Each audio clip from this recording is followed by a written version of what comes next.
Justement, puisque vous avez ça, qui mène à sa discrimination là, qui fait que sa discrimination peut continuer à exister et est difficile pour éradiquer. Vous connaissez, comment dire, vous pensez qu'il y a un fond humain de racisme blanc-noir, de racisme culturel. Vous connaissez, moi, dans une famille créole, cause franc, souvent on grandit dans un préjugé contre les Indiens. Et quand on a fait mon étude en France, on retourne après 7 ans, on suis choqué, toute une réaction, on une propre serre, et on disais de arrêter. Vous trouvez par exemple un petit slogan dire ça Malboro là. Les downgrading terrible quand on peut dire ça. Comment dire Malboro là, plus bas que vous. Ah ben doucement, doucement, nous évoluons, nous trouvons que c'est pas vrai. C'est pas vrai. Alors, il y a une espèce de racisme basique, qui ne tout les lutter contre ça. Mais il y a un racisme favorisé par l'avantage des rapports de force socio-économiques. Vous trouvez? Alors, comment on dit, à la base, les gens vivent très bien l'arc-en-ciel mauricien. Nous bien connaissons, nous habitons dans un village, nous habitons dans une petite ville, nous bien connaissons qui, nous avons un camarade, maman, on rappelle, tiens, un petit madame indienne, qui vient de côté nous, tiens, bon, dis-nous, ici fait un petit farata pour nous, nous tiens le côté, nous avons une mixité extraordinaire.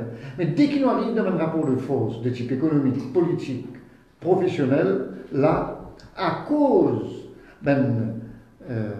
l'avantage qui nous capable de tirer de telle ou telle appartenance, là, nous favorise un racisme latent qui est capable parce que tout le monde connaît, dans toute famille, capable un préjugé blanc-noir. Moi, dans mon propre famille, moi, mon noir, mon ben c'est blanc. Moi, déjà, personnellement, souffert de ça. Comprends? Donc, il existait partout, dans toute mentalité, il existait. Mais doucement, au fait que nous avons évalué, nous trouvons que nous évoluons, nous trouvons que valeur du monde n'est pas dépendant de ce couleur la peau. Tout le monde, n'importe quelle couleur la peau, il y a son valeur, il y a son misère, il y a son grandeur. Et plus vous évoluez, plus vous réfléchissez. Si vous réfléchissez, vous trouvez que ce n'est pas en fonction ou non, ce n'est pas en fonction de l'appartenance culturelle, religieuse ou raciale, qui ou l'intelligence, ou faire tel travail, tel métier, tel... Non, c'est clair ça. Mais malheureusement, quand il est utilisé par un politicien, quand on a envie de protéger une montagne, comment nous dire, là, c'est là que le racisme vient institutionnel, il vient, comme quelqu'un dit dans un film récemment, il vient systémique. Vous trouvez, moi, je pense que un politicien, nous n'avons pas besoin de tout beau.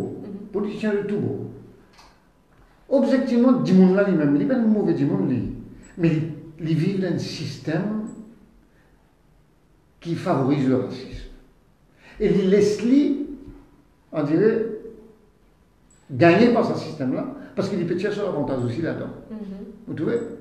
Alors, pour qui faire, dans l'idéal, hein, pour qui faire, bien tout le temps, un député créole qui défend l'intérêt créole. Si on a la dignité humaine, ça veut dire, moi, je suis capable de député créole, je défends la dignité d'un musulman parce qu'il est défavorisé, parce qu'il n'a pas gagné la même chance, parce qu'il n'a pas gagné les moyens pour y vivre sa dignité d'homme, de femme, d'enfant, de jeune, parce qu'il est dans l'éducation, parce qu'il est dans un bon case, qui est musulman, qui est hindou, qui est créole. Ou un humain avant tout.